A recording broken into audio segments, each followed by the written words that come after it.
జగదీప్ ధన్కర్ ఉపరాష్ట్రపతి పదవి నుంచి ఆకస్మికంగా రాజీనామా చేయడంతో కొత్త ఉపరాష్ట్రపతి ఎన్నికపై రాజకీయ చర్చలు ఊపందుకున్నాయి.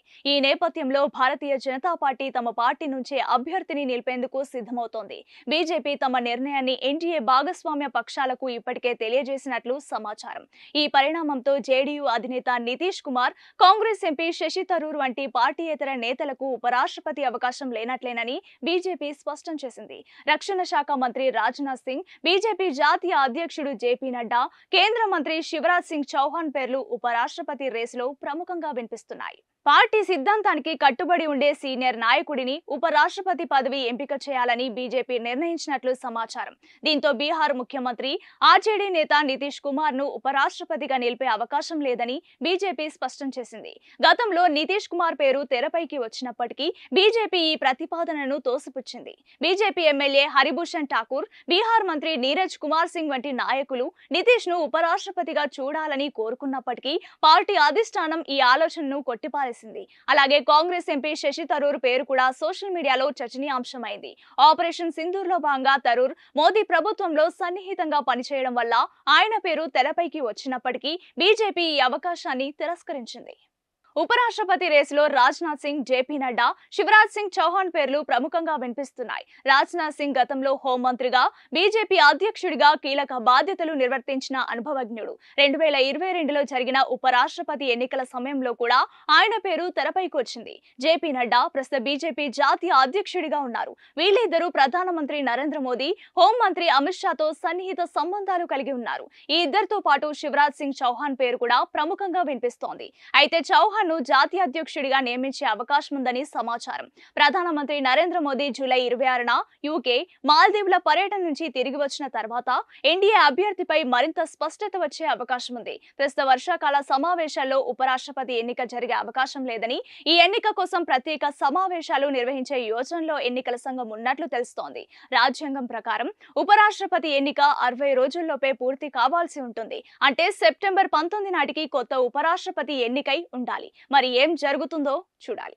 జగదీప్ ధన్కర్ ఉపరాష్ట్రపతి పదవి నుంచి ఆకస్మికంగా రాజీనామా చేయడంతో కొత్త ఉపరాష్ట్రపతి ఎన్నికపై రాజకీయ చర్చలు ఊపందుకున్నాయి.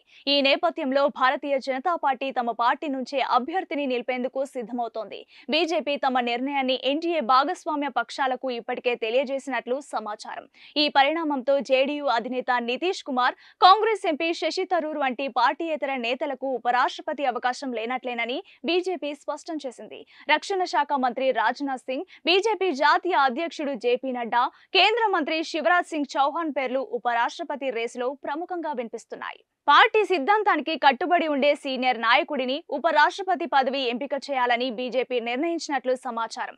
దీంతో బీహార్ ముఖ్యమంత్రి ఆర్జేడీ నేత నితీష్ కుమార్ ను ఉపరాష్ట్రపతిగా నిలిపే అవకాశం లేదని బీజేపీ స్పష్టం చేసింది. గతంలో నితీష్ కుమార్ పేరు తెరపైకి వచ్చినప్పటికీ బీజేపీ ఈ ప్రతిపాదనను తోసిపుచ్చింది. బీజేపీ ఎమ్మెల్యే హరిభూషణ్ ఠాకూర్, బీహార్ మంత్రి నీరజ్ కుమార్ సింగ్ వంటి నాయకులు నితీష్ ను ఉపరాష్ట్రపతిగా చూడాలని కోరుకున్నప్పటికీ పార్టీ అధిష్టానం ఈ ఆలోచనను కొట్టిపారేసింది. అలాగే కాంగ్రెస్ ఎంపీ శశి థరూర్ పేరు కూడా సోషల్ మీడియాలో చర్చనీయాంశమైంది. ఆపరేషన్ సింధూర్ లో భాగంగా థరూర్ మోదీ ప్రభుత్వంలో సన్నిహితంగా పనిచేయడం వల్ల ఆయన పేరు తెరపైకి వచ్చినప్పటికీ బీజేపీ ఈ అవకాశాన్ని తిరస్కరించింది. ఉపరాష్ట్రపతి రేసులో రాజ్నాథ్ సింగ్, జేపీ నడ్డా, శివరాజ్ సింగ్ చౌహాన్ పేర్లు ప్రముఖంగా వినిపిస్తున్నాయి. రాజ్నాథ్ సింగ్ గతంలో హోంమంత్రిగా, బీజేపీ అధ్యక్షుడిగా కీలక బాధ్యతలు నిర్వర్తించిన అనుభవజ్ఞుడు. 2022లో జరిగిన ఉపరాష్ట్రపతి ఎన్నికల సమయంలో కూడా ఆయన పేరు తెరపైకి వచ్చింది. జేపీ నడ్డా ప్రస్తుత బీజేపీ జాతీయ అధ్యక్షుడిగా ఉన్నారు. వీళ్ళిద్దరూ ప్రధానమంత్రి నరేంద్ర మోదీ, హోంమంత్రి అమిత్ షాతో సన్నిహిత సంబంధాలు కలిగి ఉన్నారు. ఈ ఇద్దరితో పాటు శివరాజ్ సింగ్ చౌహాన్ పేరు కూడా ప్రముఖంగా వినిపిస్తోంది. అయితే చౌహాన్ జాతీయ అధ్యక్షుడిగా నియమించే అవకాశం ఉందని సమాచారం. ప్రధానమంత్రి నరేంద్ర మోదీ జూలై 26న యూకే, మాల్దీవుల పర్యటన నుంచి తిరిగి వచ్చిన తర్వాత ఎన్డీఏ అభ్యర్థిపై మరింత స్పష్టత వచ్చే అవకాశం ఉంది. ప్రస్తుత వర్షాకాల సమావేశాల్లో ఉపరాష్ట్రపతి ఎన్నిక జరిగే అవకాశం లేదని, ఈ ఎన్నిక కోసం ప్రత్యేక సమావేశాలు నిర్వహించే యోచనలో ఎన్నికల సంఘం ఉన్నట్లు తెలుస్తోంది. రాజ్యాంగం ప్రకారం ఉపరాష్ట్రపతి ఎన్నిక 60 రోజుల్లోపే పూర్తి కావాల్సి ఉంటుంది. అంటే సెప్టెంబర్ 19 నాటికి కొత్త ఉపరాష్ట్రపతి ఎన్నికై ఉండాలి. మరి ఏం జరుగుతుందో చూడాలి.